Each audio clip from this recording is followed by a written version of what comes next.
sure it's working. All right. Hey, everybody. Welcome to Close Up with Jesus. It has been 2 months, I think. Sorry for the long delay. We had Christmas and the Christmas play and all that stuff, and it's been really hectic. But welcome back. This is Close Up episode 25, I think, right? I'm not wrong. This happens every single time I already. Yep, 25. And today we are going to be talking about the life of Aaron. And what sparked this was on Wednesday night, which you should go back. I think it was 2 to 3 Wednesdays. I think was it 2 Wednesdays ago? It might have been 2 to 3 2 Wednesdays ago. Brother Ray mentioned during his lesson why Aaron didn't get punished during the golden calf fiasco, which we've talked about that before. And it really sparked some interest in me, and I really wanted to do a little lesson on it so we can talk about it and figure out why wasn't he punished. And I think he was punished, just not the same as everybody else. So, and Kelton's not here today. He's got a lot of schoolwork to do, and he has to take care of that. So it's just me today. Sorry, you got to deal with me. Anyways, going back to Aaron. So the first mention we see of Aaron, or the first mention I can find myself, is in Exodus chapter 4, and we're going to start at verse 10. This is when Moses is talking to the Lord, who is in a burning bush. And he says, Moses said unto the Lord, O my Lord, I am not eloquent, neither heretofore, nor since thou hast spoken unto thy servant, but I am slow of speech and of slow tongue. And the Lord said unto him, Who hath made man's mouth, or who maketh the dumb, or deaf, or the seeing, or the blind? Have not I the Lord? Which is that's really like, Moses is like, but Lord, I can't, I'm not a good talker. I'm not a smooth talker. And the Lord's like, I know you. I made you. Who, would I not know this? And he says in verse 12, Now therefore go, and I will be with thy mouth, and teach thee what thou shalt say. And he said, O my Lord, send, I pray thee, by the hand of him whom thou wilt send. And again, Moses is like, no, Lord, I need some help here, please. So the Lord's getting kind of annoyed. I'd imagine the Lord's getting kind of annoyed by this, because in verse 14 we see, And the anger of the Lord was kindled against Moses, and he said, Is not Aaron the Levite thy brother? I know that he can speak well, and also, behold, he cometh forth to meet thee, and when he seeth thee, he will be glad in his heart. And thou shalt speak unto him, and put words in his mouth, and I will be with thy mouth and with his mouth, and will teach you what ye shall do. And he shall be thy spokesman, and unto the people, and he shall be to thee instead of a mouth, and thou shalt be to him instead of God. And thou shalt take this rod in thine hand, wherewith thou shalt do signs. That's where we're going to stop now. And that's the first mention of Aaron is right there, and Aaron is the older brother of Moses. A lot of people know he's a brother. They don't realize he's the older brother of Moses. He is well-spoken. The next point we see is, or the next point we're going to jump to, is after the plagues of Egypt and the Israelites are set free, and we're seeing where Aaron is promised the priest office, which is important because that helps set up for the golden calf, which we have talked about before. We're going to jump to Exodus chapter 28. And take thou unto thee Aaron thy brother and his sons with him from among the children of Israel, that he may minister unto me in the priest's office, even Aaron. And he's going to list all his sons. I'm not saying all his sons' names. Sorry, I'm not good at pronouncing. Verse 2, And thou shalt make holy garments for Aaron thy brother for glory and for beauty, and thou shalt speak unto all that are wise-hearted, whom I have filled with the spirit of wisdom, that they may make Aaron's garments to consecrate him, and he may minister unto me in the priest's office. So right there, and it keeps going, and it lists, and the entire chapter, which I recommend you read it, is putting what he's supposed to wear, and it is promising him and his lineage the office of the priest, which is really, really cool, and it's really important because right there, the Lord's saying, you will be my high priest. And he's giving that office over to Aaron, which is why I think he's not punished like the rest in Exodus chapter 32. Let's see, this is playing out. We see Exodus chapter 32. We're going to jump to verse 19, though I recommend, if you haven't watched mine and Kelton's video on the golden calf, I think it was one of the first few episodes we did, then you should read the entire chapter, because it's really puts everything into context when you read the entire chapter. And in verse 19 we see, and it came to pass as soon as he came nigh unto the camp, this is Moses, that he saw the calf and the dancing, and Moses' anger waxed hot, and he cast the tables out of his hands. Tablets? It's the two tablets, the first two tablets that he broke, and brake them beneath the mount. And he took the calf which they had now made, and burnt it in the fire, and ground it to powder, and strawed it upon the water, and made the children of Israel drink it. So he took this idol they made of God, of this golden god that they made Aaron make, and he broke it and shattered it, turned it to powder, put it in the water and strawed it upon the water, and he made the Israelites who were worshiping it drink it. Like, Jesus. And it doesn't say Aaron didn't drink it, which is important. It says the children of Israel drink it, which Aaron is a child of Israel. And we see, if we're going to go to the next verse, verse 21. And Moses said unto Aaron, what did this people unto thee, that thou hast brought so great a sin upon them? So he's looking at Aaron and going, why did you do this? This is a horrible sin. We left Egypt so we could worship God, and you're worshiping an idol. And then Aaron responds, and Aaron said, let not the anger of my Lord wax hot. Thou knowest the people that they are set on mischief. So he says, you know these Israelites. You know they're going to do mischief. You know this. And then he says, for they said unto me, make us gods, lowercase, which shall go before us. For as for this Moses, the man that brought us up and out of the land of Egypt, we wot not what is become of him. So before this, Moses went up to Mount Sinai, and he was getting the tablets from the Lord and talking with the Lord. And he had been gone for a while, so they, fearful because they still see the storm raging up there, think he's gone or dead or something. And they get Aaron to make the golden idol for them. And they're saying, make us gods which shall go before us, because we're terrified, because we don't want to die. And so Aaron says unto them, and I said unto them, whosoever hath any gold, let them break it off. So they gave it to me, and I cast it in the fire, and there came out this calf, which implies that he just tossed the gold in, and the calf came out, which is a sorry excuse, because obviously that's not what happened. Obviously he fashioned it into a calf. It doesn't just... I really like blacksmithing. You don't just toss metal and heat it up, and then it just pops out into something. You have to work to get it to the form you need it to be. So Aaron obviously worked to make this calf. It wasn't just, whoa, wasn't that strange? I tossed a bunch of glass and metal together, and whoa, I have a phone. This is crazy, dude. I don't know how that happened. Yeah, it doesn't work that way. So we see that, and we see later, along with making them drink of the golden water, the golden powder and water, we see verse 25. And when Moses saw that the people were naked, for Aaron had made them naked unto their shame among their enemies, then Moses stood in the gate of the camp and said, who is on the Lord's side? Let him come unto me. And all the sons of Levi gathered themselves together unto him.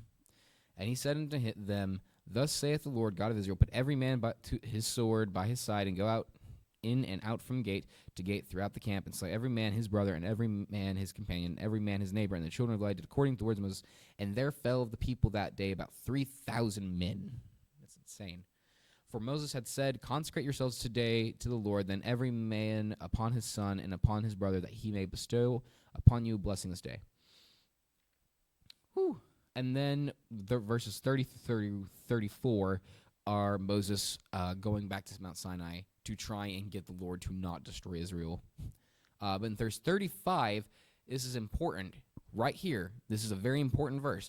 And the Lord plagued the people because they made the calf, which Aaron made. So right there, it's explicit saying Aaron made this calf. He is responsible for making it. The responsibility is on him. So why isn't he dead?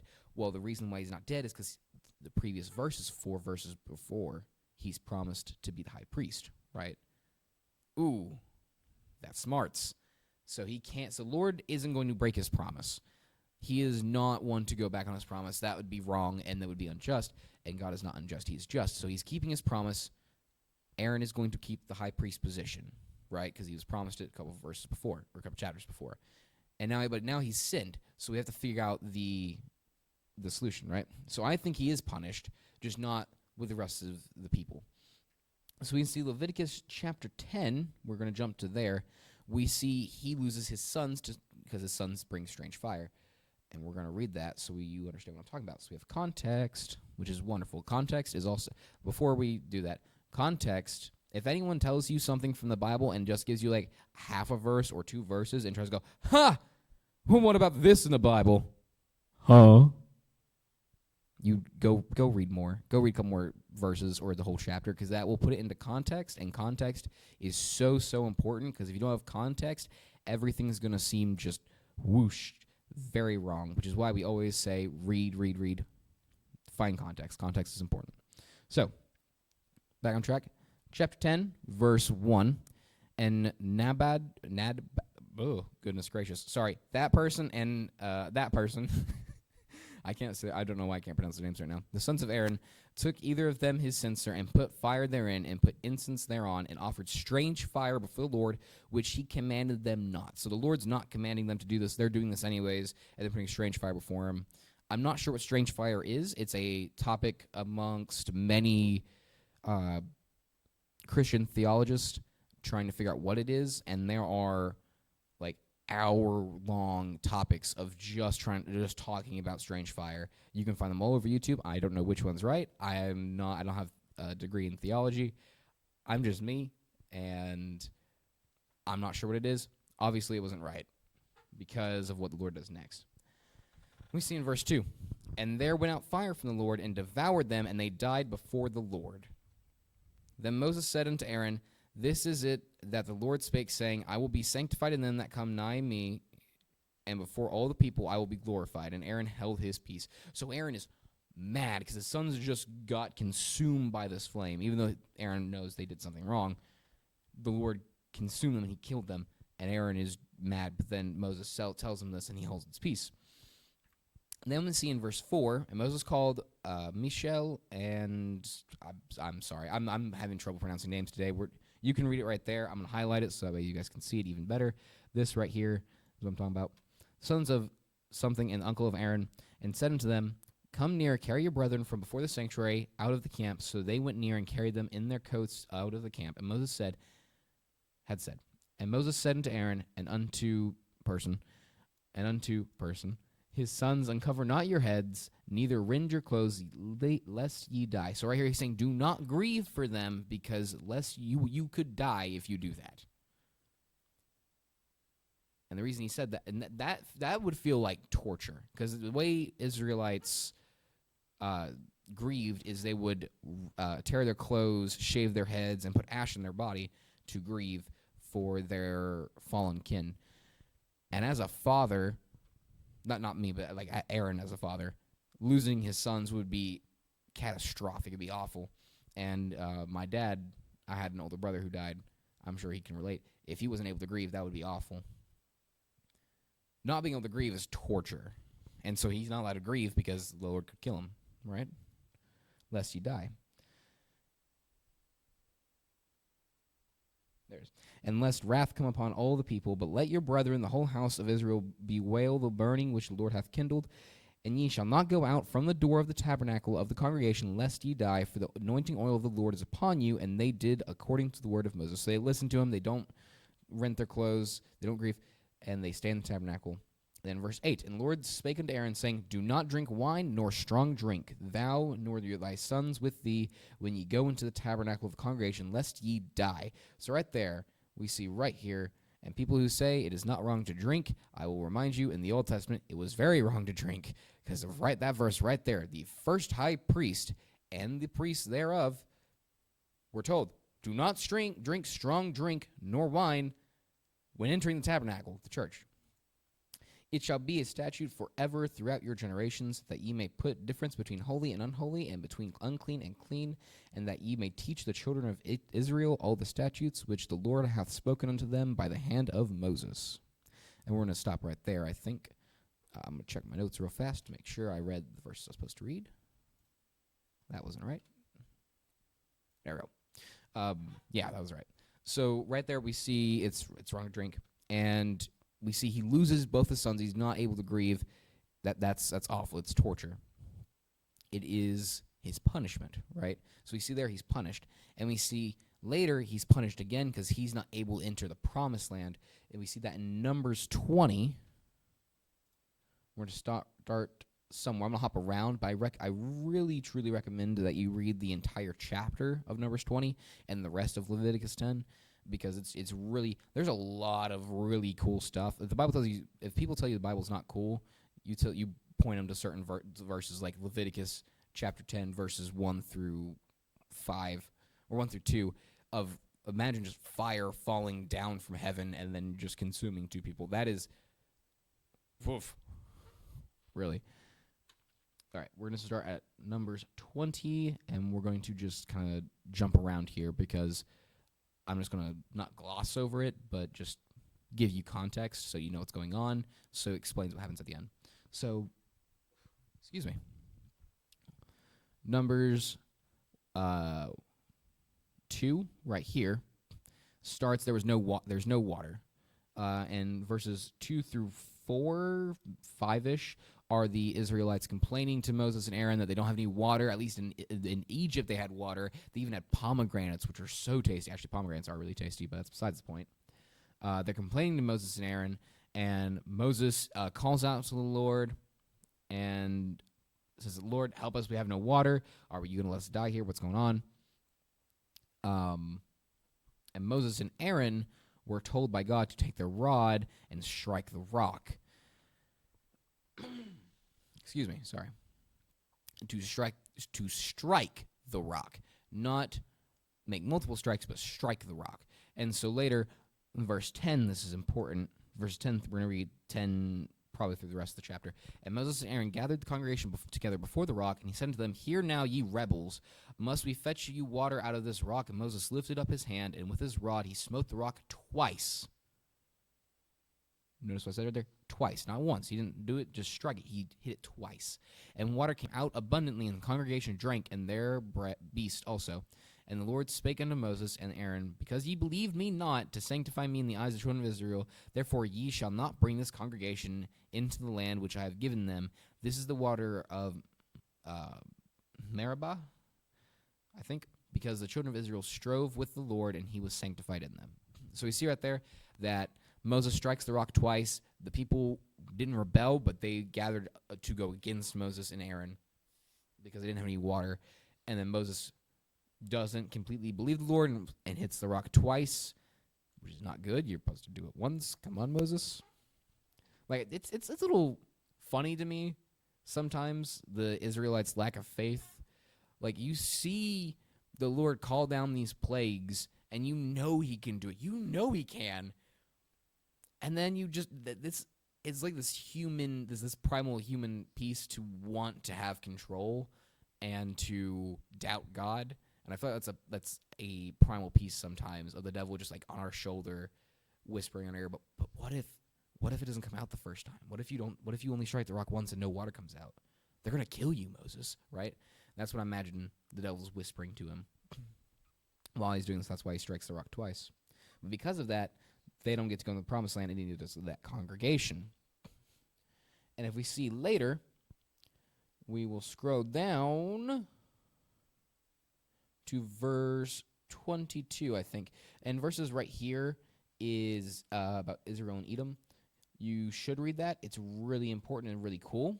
It basically keeps the Israelites going through passage through Edom, and it's important. You should read it. But not important for Aaron, who is today's star, for lack of a better word, because we kind of forget about Aaron most of the time, I feel like. We go to verse 23. And the Lord spake unto Moses and Aaron in Mount Hor by the coast of the land of Edom, saying, Aaron shall be gathered unto his people, for he shall not enter into the land which I have given unto the children of Israel, because ye rebelled against my word at the water of Meribah. Take Aaron and Eleazar his son, and bring them up unto Mount Hor, and strip, I'm not sure how you pronounce that, by the way. I'm sorry if I'm pronouncing it wrong. And strip Aaron of his garments, and put them upon Eleazar his son, and Aaron shall be gathered unto his people, and shall die there. And Moses did as the Lord commanded, and they went up unto Mount Hor in the sight of all the congregation. And Moses stripped Aaron of his garments, and put them upon Eleazar his son. And Aaron died there in the top of the mount. And Moses and Eleazar came down from the mount. And when the congregation saw that Aaron was dead, they mourned for Aaron 30 days, even all of the house of Israel. So everyone sees Aaron die, and they all mourn. And this is like, I feel like his ultimate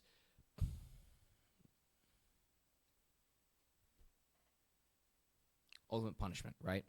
This is the ultimate punishment. He's not able to go into the promised land. The land that he's been helping Moses and get everyone there to, he's not able to go see, right? He's not able to be there. Also, people online, I just said, for people online, I said, I don't even know what I just said. Sorry, I was in the moment.